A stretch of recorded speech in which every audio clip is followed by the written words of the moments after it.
Okay, good morning, guys. Baruch Hashem, thank God. Very exciting. We literally finished the entire first section in the Shulchan Aruch according to the teachings of Rabbi Nachman based on the transmission by his main student, his main disciple, Rav Natan Zal, in Likutey Halachot. Those were all the laws of getting up in the morning. Now, Baruch Hashem, we're starting a brand new section. We're going to start to learn about the secret of Natilat Yadayim.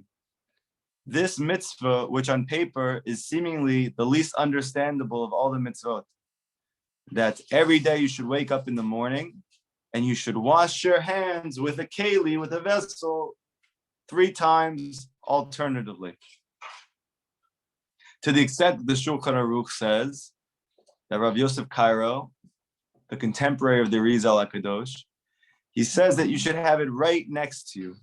Before you do anything, you should wash your hands. Meaning practically that I would take a keli, which I would buy for $1 at a store, and I would put it in a little water container. I would put water in the keli, put it on the dresser next to my bed, and as soon as I wake up, even before my feet touch the ground, even before I do anything, even before I touch my eyes, I touch my face, no nothing, I wash my hands. That is so essential that I can't start my day without it. To deepen the depth of why it might be so important, and to add to the mystery of it, the Baal Shem Tov HaKadosh, while he was alive, there was a portion of his life that was dedicated to actually finding, connecting to another great tzaddik of the generation. This was named the Or Chaim HaKadosh. He came from Fez, Morocco. He was a tremendous Sephardi Mekubal, and not just the Mekubal, but he knew Kol Torah Kula, and he had chidushim in the Torah that never were before, to the extent that his perush, his commentary on the Torah, outside of possibly Rashi, is considered the preeminent commentary on the entire Torah. And if you read just the beginning of it, you're shocked. He gives over 20 reasons why the first pasuk in the Torah is the first pasuk in the Torah. 20 different reasons based on pshat, the simple understanding, based on remez, the hint, based on drush, expositions with deep knowledge of all of Chazal, and then based on sod, deep mystical, Kabbalistic wisdom from before creation of the world. And that's only on the first pasuk. He was a tremendous chacham, the Or Chaim HaKadosh. And the Baal Shem Tov, there's a tradition that when Mashiach ben Yosef meets Mashiach ben David, because there has to be these 2 figures in potential in every generation, whenever they meet, the Geula has to begin immediately. So I guess you could say, suffice it to say, they'd never met before in person. But if they were to meet, then the Geula would start immediately. The Baal Shem Tov, he held that the Or Chaim was one of these 2 Mashiachs, and that he was the other one of that generation. And therefore, if they were to ever meet, despite the fact that the Baal Shem Tov lived in Mezhibush in Ukraine, and that the Or Chaim at this point had emigrated to Eretz Yisrael to live in the Holy Land, that if they would ever meet, the Geula would happen immediately. Now, he spent years trying to get to Israel just to meet him. He actually sent his students on Shliach to pretend that they're not his student, to infiltrate his yeshiva, which even though it seems to be just teaching the simple understandings of the Torah, Halacha, and Gemara, like any basic yeshiva, apparently he had a secret Kabbalistic yeshiva, and the Baal Shem Tov told his student that he should continue to beg him, that he should learn by him until the Or Chaim sees that he's worthy of being in his secret yeshiva. And once he's there, to reveal to him that he's a student of the Baal Shem Tov HaKadosh, and to set up a meeting with them. I think he spent like a year there doing this. He probably had friends, a family, it didn't make a difference. Once the tzaddik tell you to do something, you go. Now, ultimately, they didn't meet. The Or Chaim told him it wasn't time. He told the person it wasn't time. And but the Baal Shem Tov, later on, it was Shabbat, it was the third meal, he was with his students, they all gathered around him, which we know by Hasidic Rebbes is a huge thing, to be by your Rebbe by the third meal specifically. And as he was washing his hands, Netilat Yadayim, before he was going to eat bread, his face went white. And when he went to go sit down, he wasn't acting normal in the beginning. He wasn't saying Torah, he wasn't besimcha, he wasn't happy, he wasn't jovial like he usually is. And his students said to him, "What's going on?"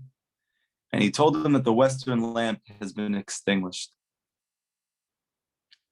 And they didn't know what he meant. And they found out that what he was referring to is the fact that the Or Chaim HaKadosh had passed away in the land of Israel. Now, it's interesting because if it's Shabbat, how does the Baal Shem Tov know that he passed away? And specifically, when did he realize? So the sages asked him how he knew. His students asked him how he knew.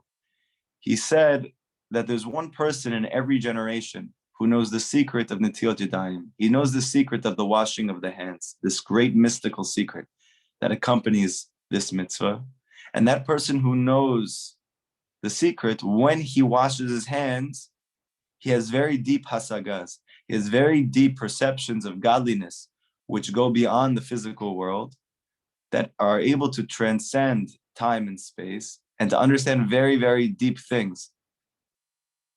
He said, while I was washing my hands, because I am that person in this generation, I'm the one who knows the secret of Netilat Yadayim. So he said that I intuited that the Or Chaim had passed away. And that's why my face went dark.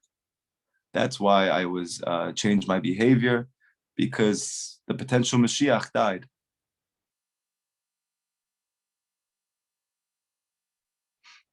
So we see here that Netilat Yadayim, even though it seems to be a very, very basic, insignificant mitzvah, which many people do not take seriously, don't pass up, and they pass up on, that even in Sichot Aran, that Rabbi Nachman says that in the final generation, which is very interesting, in the final generation, to see a Jew that's mamish pashut, that's mamish simple, that he's innocent, that he's not sophisticated, that he has simple emunah in Hashem, that he's not chasing after all the same things that everybody else is chasing after. He's not trying to win over anybody. He doesn't have any motivations beyond what is on the surface. He simply is. He does his best to be close to Hashem, and that's it. So Rabbi Nachman says in the final generation, before the coming of Mashiach, to have a simple Jew like that will be as big of a chidush, as big of a novelty in that generation as the Baal Shem Tov HaKadosh was in his generation. Now, this is an unbelievable statement.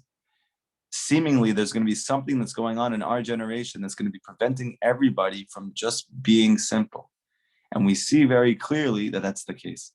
That's part of the reason why we all suffer so much from anxiety, from depression, from low self-esteem. And the list goes on and on and on, because we're not simple. Because we don't just be, we can't be present. We're constantly trying to do things as opposed to just doing them. So the Baal Shem Tov says that when you see that Jew, that he is mamish simple, that what he says, he means. He doesn't have any ulterior motives. What he does, he means. It's just, it is what it is. That person is as big of a chidush in the final generation before the coming of Mashiach as the Baal Shem Tov was in his. Now, Rav Rosen, who was the big mashpia of Rabbi Nachman's Torah in America, he was the one who taught Rav Chaim Kramer, who was obviously the reason why we're giving these classes, the only reason we're able to give over any Rabbi Nachman's Torah, because he was the one who translated all of it to English. He said, who is that person? What is like the litmus test for the simple Jew? A one who washes his hands. This is what Rav Rosen says. A Jew who washes his hands, that's going to be a chiddush in the final generation.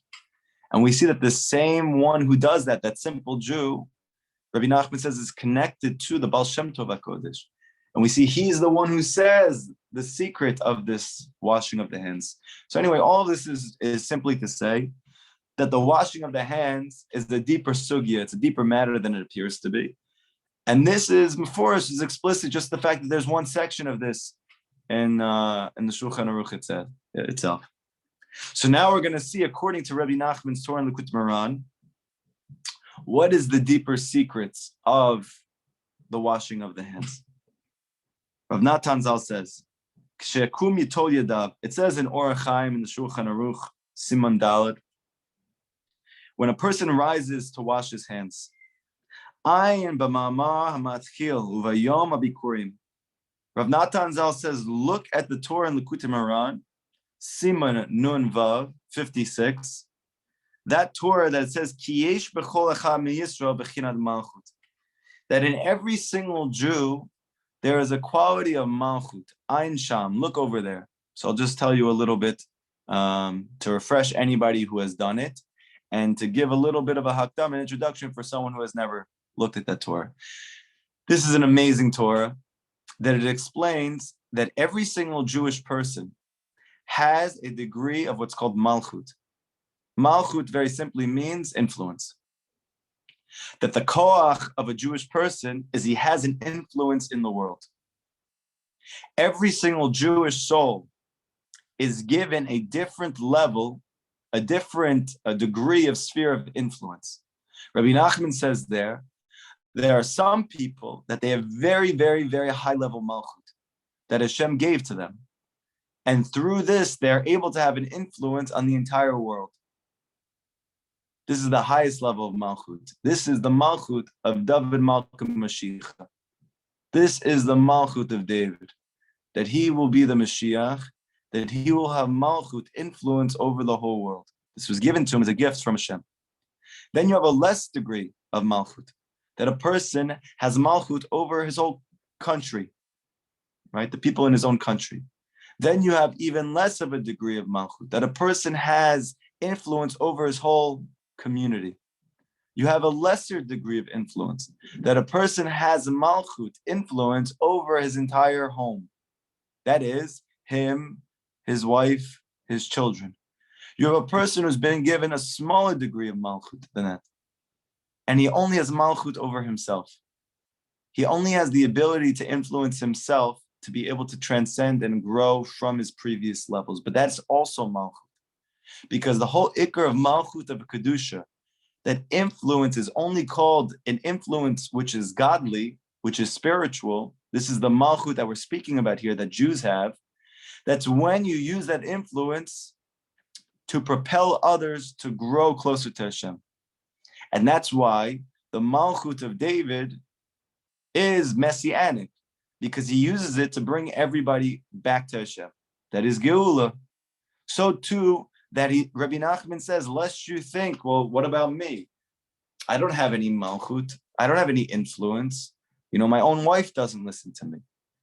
So he says, you do have malchut. You have malchut over yourself. And Rabbi Nachman says, you must be careful and you must be very vigilant to make sure that whatever degree of malchut you have, you use it all the way. So that means even if it's only for yourself, then your tikkun is to rectify yourself. Hashem gave you enough malchut to influence yourself to be able to traverse all of the barriers and obstacles that separate you from transcending your base nature and experiencing godliness. And you must do it. And you must use it for that and not to influence yourself for anything else. So very basic. This is not doing the Torah any justice, but this is a main ikar, and this is the ikar that we're going to be sprouting off of now to understand the Til Jadayim. Rav Natan says, Ki b'layla hamalchut begalut. Because in the nighttime, the malchut is in exile. The influence in order to draw one close to Hashem, this is in exile. Ki ikar shleimut malchut, because the essence of the perfection of malchut, the perfection of influence, ayodei arichut yamim. It only comes through arichut yamim, which Rabbi Nachman explains in that Torah in Likutey Moharan, that the only way to be able to use that malchut, that sphere of influence, in its perfected form, the only way to be able to influence others in a positive way and yourself in a positive way is if you attain something called length of days, which Rabbi Nachman explains there, is keneged Torah. That through the Torah, one extends their days. Meaning what? He fills his days with consciousness, with da'at. Because Rabbi Nachman explains that the perfection of malchut, the perfection of influence, comes from God consciousness. To the degree in which a person's conscious, to that degree he's able to influence others and himself in a way of kedusha, in a way which is in its perfected, rectified state. So therefore, if a person wants to know, why is it that I'm not capable, I don't have the koach, I don't have the ability to influence others, or most importantly, myself, that I'm not able to cause myself to grow, I'm not able to cause myself to leap and go beyond my constricted state. So Rabbi Nachman teaches it's because you need more da'at. You need more God consciousness, which we know that the whole ikar of Chassidut is to teach da'at. That the Baal Shem Tov's whole entire ikar in this world was to draw into the future, to move and to take from the place in which the Mashiach himself is going to be revealing his Torah.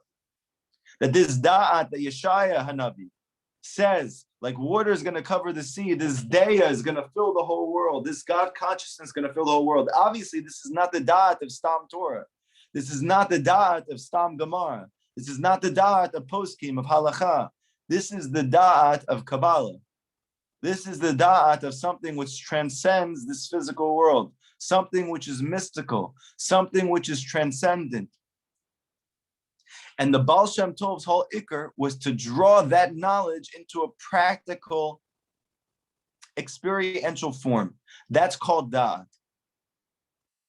So if you want to be able to tap into your malchut, you need chassidus. You need the Torah of the Baal Shem Tov. And there's no chassidus like the chassidus of Rabbeinu Zal, like the chassidus of Rabbeinu HaKadosh, whose birthday is coming up this Saturday night. That his chassidus, that like Rav Daniel Katz said when I was in Uman, it's so powerful. It has such a koach that he said that what he feels like separates the Torah of Rabbeinu from any of the Torah of the Hasidic masters is that the Torah of Rabbeinu Zal, as soon as you hear it, it mamash knocks you into the experience. That the da'at of Rabbeinu is so powerful that it literally knocks you into da'at, as opposed to the other forms of Hasidus, that there needs to be tremendous levels of growth.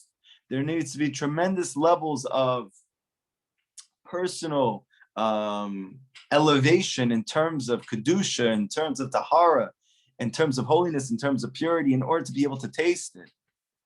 That Rabbi Nachman's da'at is so powerful, it's like a mikveh. It's mamish like the mikveh itself is taking you.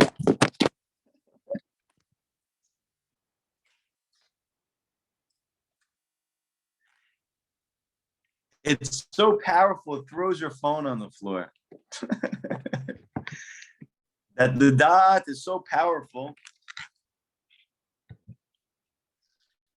that it throws you into the mikveh itself.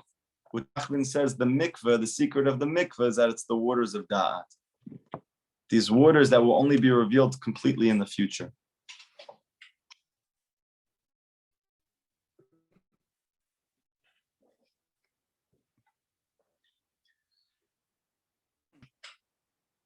So therefore, in order to be able to use your influence in a positive way, you need to continue to increase your flow of Chassidus into your life. And specifically the Chassidus of Rabbeinu Zal, of Rabbi Nachman Fega. And then you attain something that's called Arichut Yamim. Your days are lengthened. Because the concept of a lengthened day is that I don't just exist. I'm not just here. I'm not just surviving. But my day is full of joy. My day is full of life force. My day is full of faith. It's full of excitement. It's full of light and truth and peace. That's called Arichut Yamim. That's called length of days. Comes from Bechinat Chasadim. Why is the power of Da'at so powerful? What is it about Da'at that's able to transform me in a way that now, instead of me using my power of influence, not for positive over those around me, not for positive over myself, but to use it for good, and that I can max out on my potential to influence others and myself in a positive way. It is the chesed within the da'at. So just to give a little background, what is he speaking about here?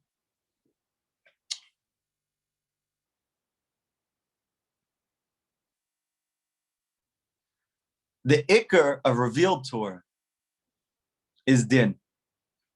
The essence of revealed Torah, whether it's the Gemara, whether it's the poskim, whether it's the pshat in the Torah, is that it's din. It's constricted. It lacks something which goes beyond the superficial eye. And the law itself, when you are being told laws, those laws are called dinim.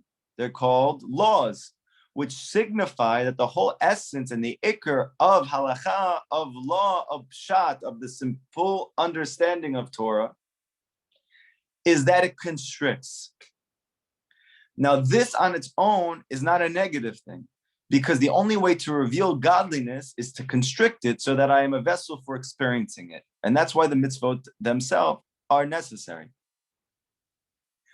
However, constrictions on them on their own, they leave you feeling constricted, meaning that a person who is only learning pshat, he's only learning halacha, he's only learning poskim, because he's only learning this form of Torah, which is revealed din. So then he feels din in his life. He feels constricted. And anybody who learns in our generation, they know that when I'm simply just learning pshat, gemara, halacha, I feel constricted. I don't feel expansive consciousness. I don't feel myself lifting beyond my circumstances. I don't feel myself elevating into a better place necessarily. I do feel like I'm gaining knowledge maybe, but it doesn't feel like I am moving beyond the constrictions, the contortions of my life. And the reason is because of this, that revealed Torah is rooted in din. However, concealed Torah, the secrets of Torah, Sitrei Torah, the Torah of Kabbalah, the Torah of Chassidus, this Torah is rooted in Chesed. It's rooted in light which transcends, light which is expansive, light which brings you to a place that moves you beyond your circumstances. That's the light of Chesed. This is all hinted to in the beginning of creation. That it said, Breishi bar Elokim et hashamayim ve'et haaretz, that in the beginning Hashem created all of the spiritual universes and the physical world. And he said, let there be light. And then there was light. And Chazal teach us that this light was such a great light that Hashem saw that in the future it would be used not in a positive way. So he hid it away. It's taught in the Zohar. What light was this? This was Or Chesed, the light of Chesed, the light of Abraham, the light of love. That this light is so infinite, it's so great, it's so transcendent, that if you don't have a proper vessel for it, then it actually has an opposite effect. The love itself kills you. It's like kisses from the enemy. So as a result of the fact that Hashem saw in the future that people would not be proper kelim, they would not be proper vessels to experience such a transcendent, such a deep light, he hid it away for the future. The chiddush of the Baal Shem Tov is even before the Mashiach comes, he's drawing it down now, that light. This was also the ikar of Rabbi Shimon Bar Yochai, that he did the same. Now, the reason why in the basic, let's say, Litvak world, they're against learning these things is because they follow Beit Shammai, who says that if Hashem is going to hide this light only in the future for the Mashiach, only in the future for tzaddikim, so who am I to now reveal this light to others and not only to learn it on my own in secret? However, like we learned from Rav Natan Zal, they Beit Hillel, that he is the one who we follow ultimately, not Beit Shammai, that he says, no, we don't conceal the light. We only reveal it in garments. That is, we bring the light down into this world. We take that light of the future and we reveal it right now to those people who are far. But we do it with garments. That way, even when they don't have vessels, we created the vessels for them. So it's good for them. And this is the chiddush of Kabbalah, And this is the Chiddush of Chassidut. This is the Chiddush of Rabbi Nachman. That what he's doing is he's taking this Or Chesed, he's taking this light of infinite love, this light of expansive consciousness, and he is constricting it himself through his Torah lessons, so that by the time you receive it, it's only good for you, and it's still qualified up and moved beyond. That Da'at has Chesed. That this Torah is like a mikveh. That's the Or Chesed. It's the light of Chesed. Bechinat Chasadim. So this is what makes concealed Torah different from revealed Torah. That concealed Torah is light. Mamish, the light in my kitchen just flicked on and off. And the light of revealed Torah is din. And that's the reason why the Hasidic masters say you need to learn both. This is why the Kabbalists say you need to learn both. Because a person who only learns din, he only feels din. But the whole entire perfection of din is when it's encompassed in chesed. The entire perfection of constriction is when it is enveloped within expansion. The entire perfection of the female dimension of reality is when it's encompassed in the male dimension of reality. And there's many different mashalim. That is, that when is a keli, when is a vessel perfect? When there's a light in it. Otherwise it's empty. There's many different ways to look at this. And in the nighttime, though, judgments are strengthened. Meaning the reason why physically we see in the world that the daytime is the time of light is because that is a reflection, it's a manifestation of a spiritual reality. That is, daytime is corresponding to the light. We know the light is corresponding to chesed. That is chasadim, expanded consciousness. That's why you can see, because you have clarity. Nighttime, when that light goes away, that light is hidden, that the light's not available, because Hashem saw we would not be able to use it in a way which is beneficial for us. So he hid it away during Olam Hazeh, meaning nighttime physically. So there is not that light. And as a result of that, the forces of the Sitra Achra are strengthened at nighttime. And therefore, as hastar tadat. Therefore, the whole ikr of nighttime is hastar tadat. The whole essence of the night is that there is a concealment of da'at. There's a concealment of consciousness.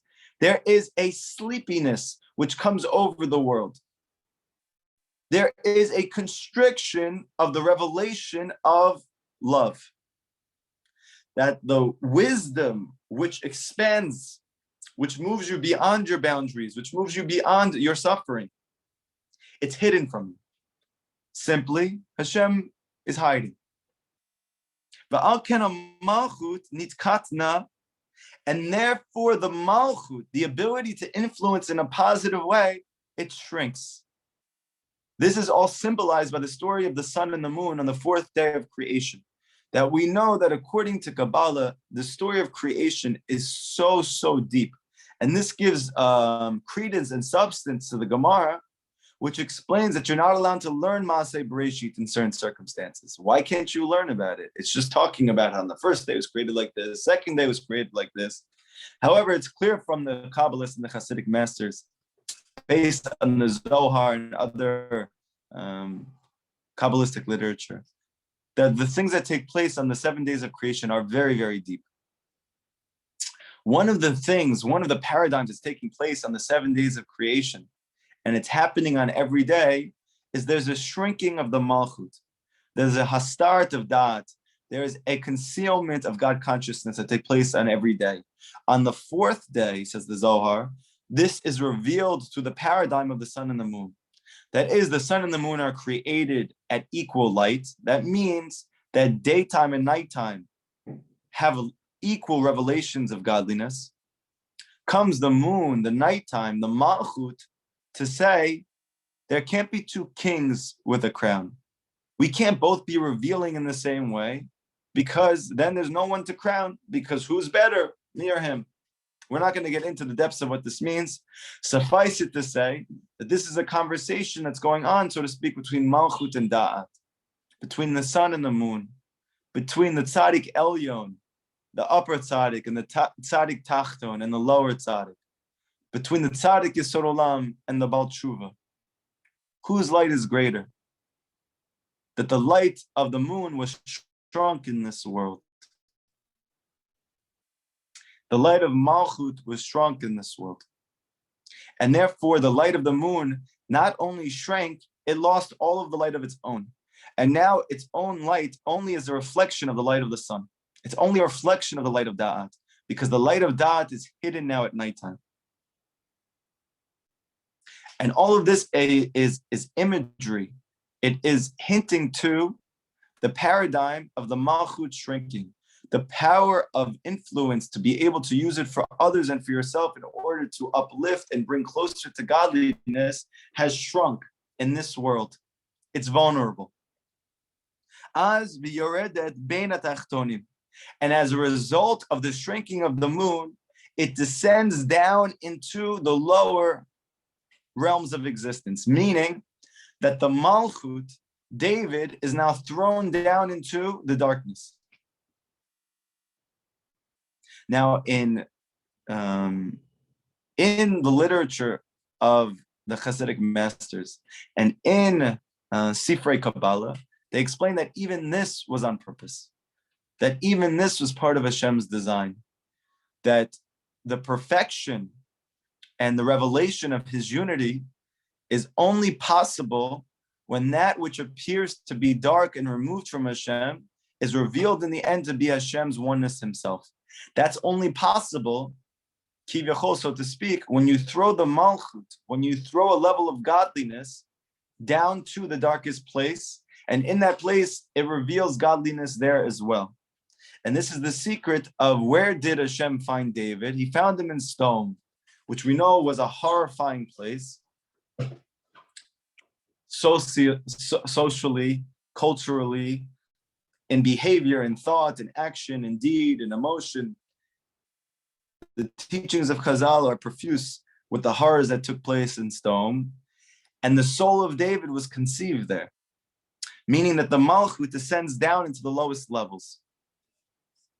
This Malchut within us is connected our sphere of influence, meaning that our ability to influence others and ourselves in a positive way is originally thrown down into darkness, and it's vulnerable to be captured by the other side. And that's why you have so many Bali Tshuva.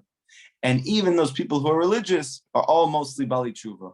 Why? Because we don't have the strength to use our ability to influence ourselves in a positive way. And as a result, the influence has been captured by the other side. And now we're influenced to do things which actually conceal godliness, which bring us further away from it. Ki'ikar da'at, because the essence of da'at, mikabli me'adayim, because the essence of da'at, it's received through the hands. Bichinat machloket l'shem shamayim. In the concept of machloket l'shem shamayim. Like it says in the pasuk in Eicha, Nisa levavenu el kapayim. We lift our hearts to the hands. Meaning what? We know that the heart is the makom, it's the place in which da'at is experienced. The ability to experience da'at, the place in which you know Hashem, is in one's heart. How do we get to the point that we elevate so we can experience that? It's through the lifting of the hands. But in the nighttime, we notice that the ruach hadofek, that the pulse, it's not flowing the same way as it is during the day. And we know this scientifically as well, that at nighttime, when you go to sleep, everything in your body slows down. Your pulse slows down. Your ruach, your life force, decreases. It slows down. Utanuat ha'avirim kivadim balayla.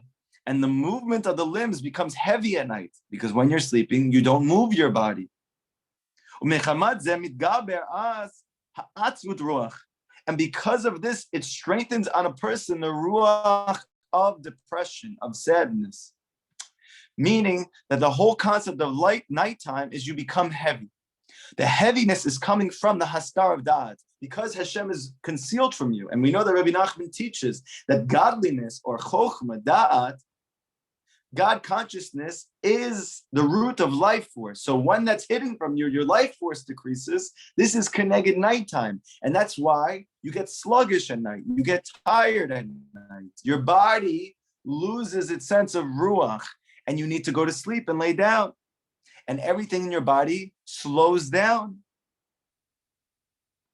Bichnat be'erev yalim bachi.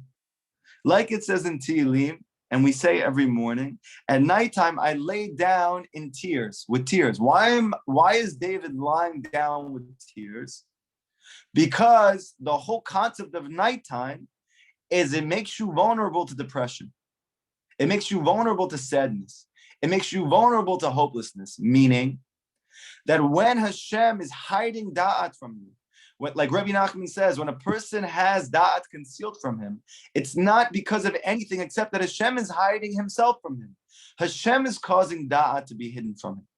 Hashem is, so to speak, hiding himself from that person. And when he does so, it causes that the person becomes vulnerable to sadness and depression. Why? Because his ruach has been removed from him. His life force has been taken from him, because life force comes from seeing Hashem. When you experience godliness in your life, you feel love, you feel excited, you feel hopeful. But when that's removed from you, you feel hopeless, you feel sad, you feel constricted.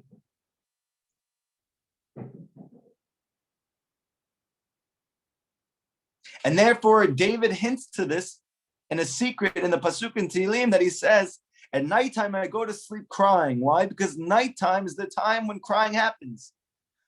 Concealment of da'at, concealment of God consciousness is the time when a Jew cries. The ikar gabrut, and the essence of the strengthening of this nighttime, hu al yedei yadayim, it happens through the hands. Kimavo Hashem, like it says there, bechinat itzvon yadayim, like it says in the pasuk, and that Rabbi Nachman alludes to in the Likutey Moharan, that he calls it the sadness of the hands. Meaning that Rabbi Nachman says, where is all depression rooted in? It's rooted in the hands. Why is it rooted in the hands? And Bezrat Hashem will continue tomorrow. Suffice it to say that the hands are the main place of action. When we engage in the physical world, we use our hands. Therefore, the hands are the most susceptible, so to speak, to being tricked by the physical world because it's engaging with the most. Now, at nighttime, when Hashem is hiding himself from us, then the hands become the place in which we become vulnerable. Because Hashem's hiding from us, now I have to go run after money. Because Hashem is hiding from me, now I have to go make something happen. I have to go create my reality. I have to be the cause of what happens in my life. But it's not true. It's a lie. And when a Jew believes that he's the cause of the events that take place in his life, he is causing and setting himself up for depression. Because Rabbi Nachman says depression comes from lies. I'm invested in a lie. That is that I cause my own reality. And it's the hands themselves that are the greatest cause of vulnerability for that. Because when Hashem's hiding himself from me, my natural response to that is going to be to use my hands. So we're going to see that when I want to elevate from that place, when I want to move beyond nighttime, when I want to draw down length of days, when I want to draw down da'at, so that I can use my power of influence in a positive way, when I want my emunah to be purified and lifted up and elevated, I need to first wash my hands. I need to first immerse my hands in water, the water of da'at, the water of chassidus, the water of the Torah of Rabbi Nachman and Fega. And by washing my hands, meaning my emunah, which has been blemished, which has been shrunk by the natural world in which it's been invested in because Hashem had been hiding from me, then through this waters of da'at, as a result of that, my hands are now lifted, they're elevated. That's why the mitzvah of Natilat Yadayim doesn't mean to wash the hands. Natilat literally means to lift the hands. That the whole ikar of the mitzvah of Natilat Yadayim is the lifting itself of the hands. And this is why the Arizal says that when you wash your hands, you should not just wash them and say the bracha, but you should lift your hands and say the bracha and then wash them. Because the ikar of the washing them is that allows you now to elevate them, meaning to take your emunah and elevate it from the other side and to lift it up to emunah of kedusha, to the malchut of kedusha. Anybody have any questions from today's lesson? Somebody said on the bottom, can you explain exactly what you mean by malchut? So again, there's many different nuances of malchut, but the main influence or the main nuance which we're focusing on in this lesson is the one that Rabbi Nachman brings in Nun Vav in the Likutey, and that is that malchut means kingship. The whole entire ikar of a king is he influences. So we're learning that this lowest sphere of the Jewish soul, which is called malchut, which Rabbi Nachman's focusing on, when he says in this Torah that everybody has malchut, every Jewish man and woman has some degree of malchut, whether it's on a national level, a communal level, a domestic level in his own home, or within themselves. Your ability to use that power of influence, that koach of malchut for good, you first have to immerse that koach of malchut, that power of influence, in da'at, in God consciousness, in the Torah of Chassidus. By doing that, you elevate your ability to influence others and yourself in a positive way. Any other questions? Yeah, Rabbi. Can I ask you a question? Did you know about the L'Shem Yichud on Friday night? What about it? There's the one for washing hands right before you wash your hands. Right.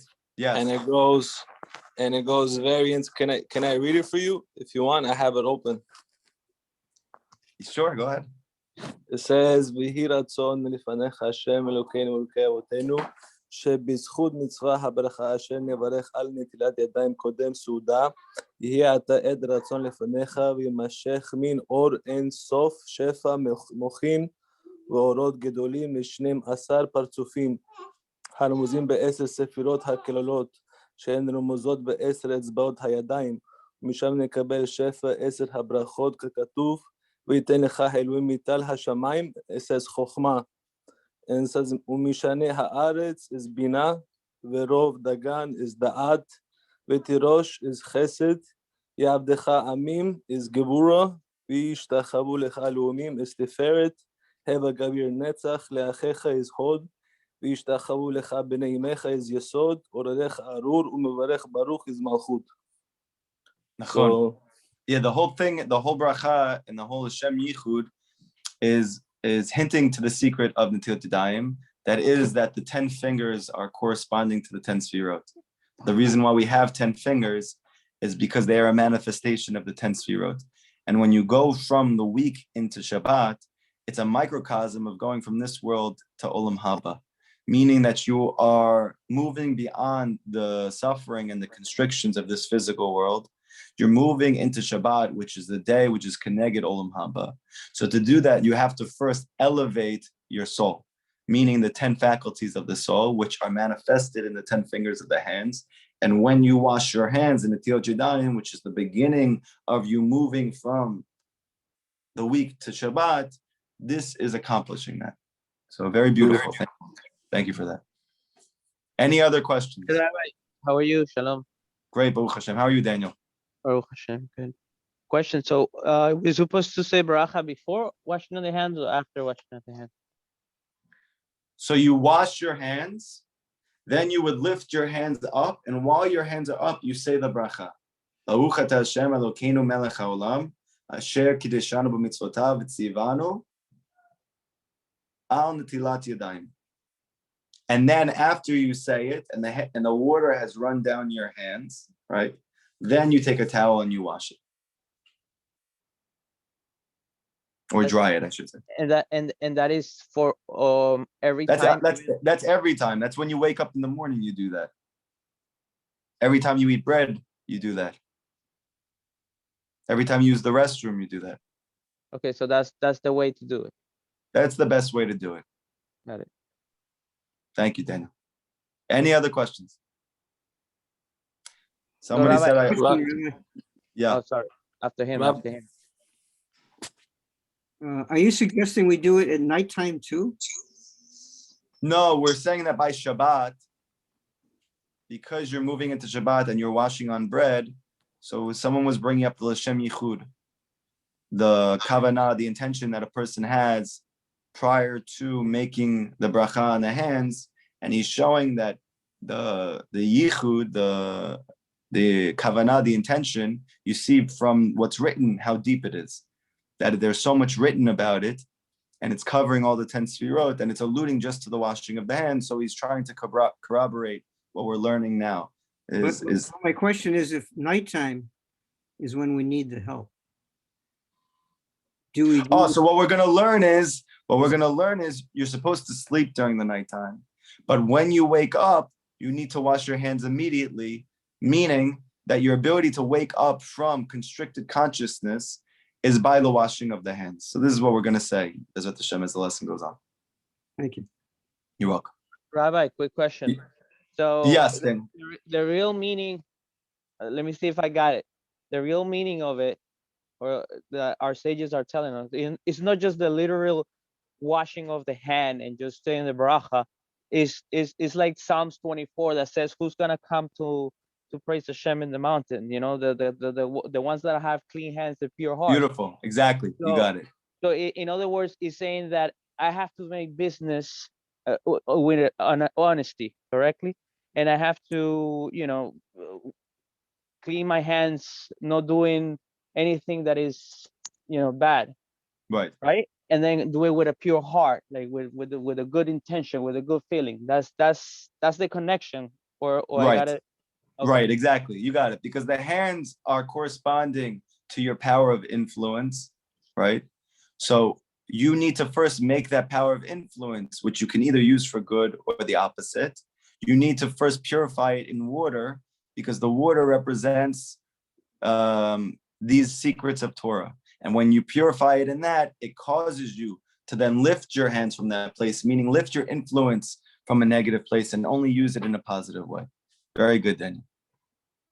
And Rabbi, how is that connecting? Because I didn't get the part where you were teaching about the parasha, the first parasha that our sages say that we're not supposed to dwell into it because that's where the Mashiach, where the Hashem's Mashiach is encrypted or hiding.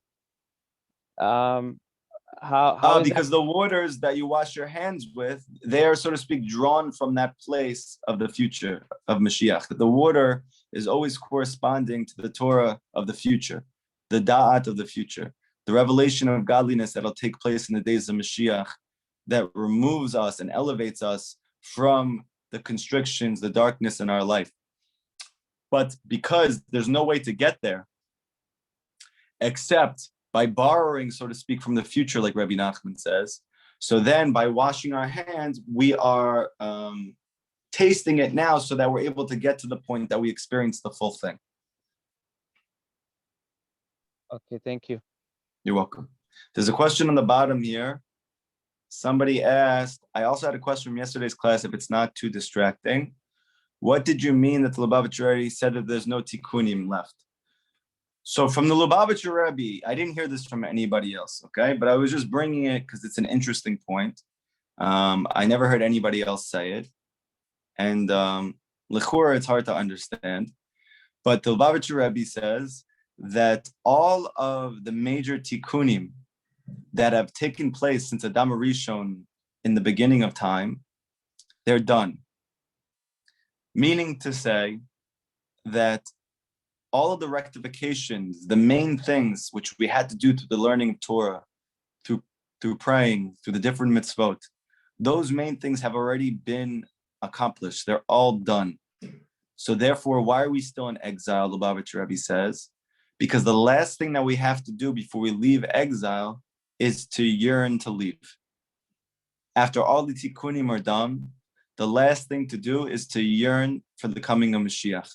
And the Lubavitcher Rebbe said, when all the Jewish people are honestly, genuinely yearning for the Mashiach to come, then the Geula will begin immediately because the Tikkunim are actually done. So this is some level of what the Lubavitcher Rebbe meant when he said that. There's a question on the bottom here. When we wake up and before Netilah, so we could lift our hands when after we make Rabbeinu eat bread. I don't really understand the question. There's another question. Yeah. What I'm trying to say is that, like, when we lift up, when we make Netilah, we lift up our hands. We only do this before we only do this when we wake up and before we eat bread. Right. You got it. I'm just asking. Yeah, you got it. Okay. Everybody have an amazing day. Tomorrow morning, we'll continue this lesson. And, we just started it. So if you're confused right now, just give it some time, let it percolate a little bit. It's an amazing lesson. And Bezrat Hashem, the best thing you could do is take whatever you learned today into your Hipodadut and ask Hashem to be able to understand whatever it is that you learned. Talk it out with Hashem. You're going to see Hashem is going to give you greater perception, understanding, because the tefillah itself, like Rabbi Nachman says, turn my Torah into tefillah. That when you take this da'at, when you take this Torah and you speak it out, that's what implants it in your heart and helps you to understand it. And then tomorrow morning we'll continue, and then tomorrow night, Bezrat Hashem, we will continue the new lesson Likutey Moharan that we began, which is dealing with Torah 6 in Likutey Moharan. Amazing, very deep Torah that we started last night. Very important Torah. That's going to be at 9 p.m. for anybody who's in Queens and Od Yosef Chai. And anybody who's not there, you can watch online on Zoom. Everybody have an amazing day.